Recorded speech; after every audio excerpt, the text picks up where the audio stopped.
Bonjour à tous et bienvenue dans cette vidéo. Dans cette vidéo, nous allons parler du Dividend Discount Model. Donc, cette vidéo, elle va se composer de trois parties. Dans un premier temps, on va revoir les bases. Ensuite, on verra trois façons de calculer le dividende. Et on terminera par une partie pratique. Alors, en finance, il faut savoir que la valeur actuelle d'un flux, c'est égal à la somme des flux futurs actualisés, comme le démontre ici la formule de Fisher. Donc la formule de Fisher, P0, c'est la valeur au temps 0. Elle est égale à la somme des flux futurs, donc les dividendes 1, 2, etc., actualisés au taux K. Et K, pour rappel, c'est le taux attendu par les actionnaires. Pour rappel, il existe trois différentes façons pour calculer les dividendes. La première méthode, elle considère que les dividendes sont égaux et constants. Donc pour rappel, un montant divisé par un taux, ça nous donne une perpétuité.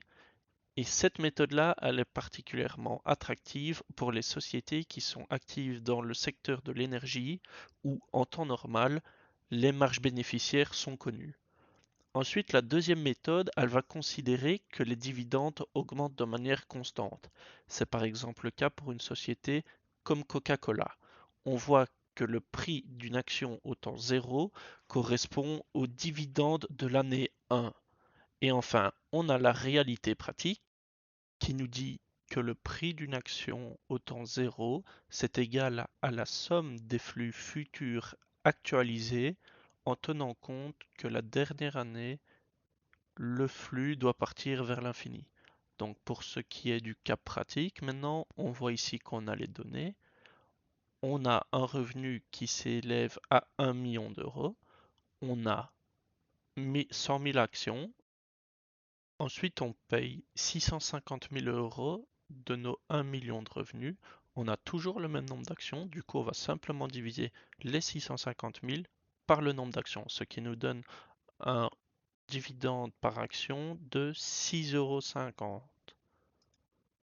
Ensuite, on va calculer le taux de distribution. Ça correspond à l'argent qu'on a rendu à nos actionnaires. Donc sur un revenu d'1 million, on voit qu'on a rendu 65% à nos actionnaires.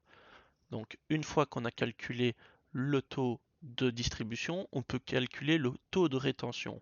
Donc si on suppose que 1 million, ça correspond à 100%, on fait simplement 100% ou 1 moins notre taux de distribution. Ça va nous donner 35%. Donc une fois que c'est fait, on peut calculer le taux de croissance. Donc ça correspond à l'argent qui reste à la société fois le return on equity, ce qui va donc nous donner un taux de croissance de 192%, ce qui est beaucoup trop élevé. Donc on regarde la condition qui nous dit que K doit être plus grand que G, sinon on tend vers l'infini. Donc pour ce faire, le dividend discount model, il prévoit de prendre le taux de croissance du PIB du pays dans lequel on se trouve. Moi ici en l'occurrence, je vais prendre 3% au hasard, c'est juste pour vous donner un aperçu, auquel on doit ajouter 2%. Donc c'est PIB plus 2% en temps normal. Donc le taux de croissance final de notre société pour le dividend discount model s'élèvera à 5%. Ensuite, on reprend le dividende payé par action et on va le faire croître au taux de croissance qu'on vient de trouver, à savoir 5%.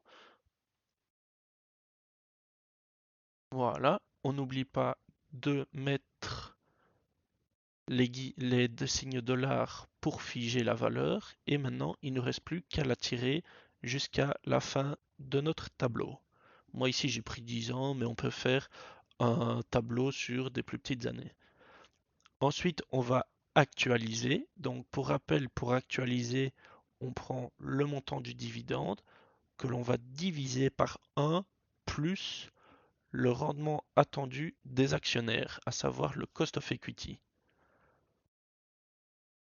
À cela, il faut encore ajouter l'exposant de l'année dans laquelle on se trouve. Donc pour la première année, moi c'est 0.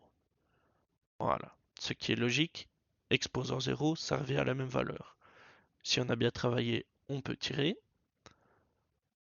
Et dans les dividendes actualisés, on peut remarquer que le montant est dégressif. Cela s'explique notamment par le fait que nos années, elles augmentent.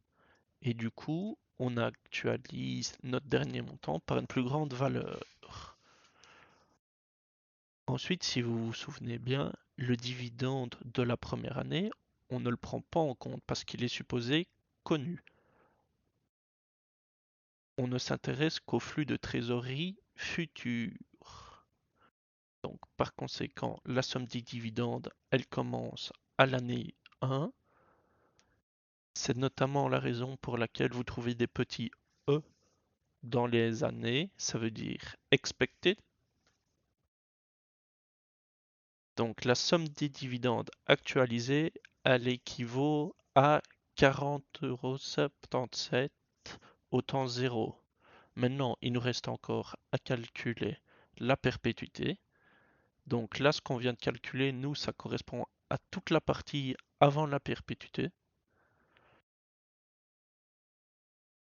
Alors, pour ce qui est de la perpétuité, on doit maintenant s'intéresser aux dividendes de la dernière année qu'on doit multiplier par 1 plus g divisé par k moins g fois 1 plus k exposant t, donc l'année dans laquelle on se trouve. Et pourquoi est-ce qu'on doit faire cela? Parce qu'il faut impérativement que l'on fige notre espace-temps. Sinon, on peut partir comme ça sur 30 ans, mais c'est pas, ça n'a pas d'intérêt. C'est pourquoi, après la 10e année, on suppose que la 11e année, on part vers l'infini avec un montant qui sera identique pour chaque année. Donc la formule, c'est la même formule que on a vu juste ici au-dessus. Donc maintenant, il nous reste à faire fois 1 plus k exposant t. Donc k qui correspond toujours au taux attendu par nos actionnaires. Exposant t, donc ça va être exposant 10. Et ce qui va nous donner le montant de notre valeur si on la fait partir vers l'infini.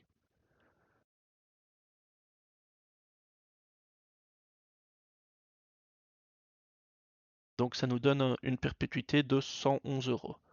Donc pour trouver la valeur actuelle de l'action, il suffit simplement de sommer les deux montants qu'on a trouvés préalablement et ça nous donne la valeur de l'action au temps 0 sur base des flux futurs attendus.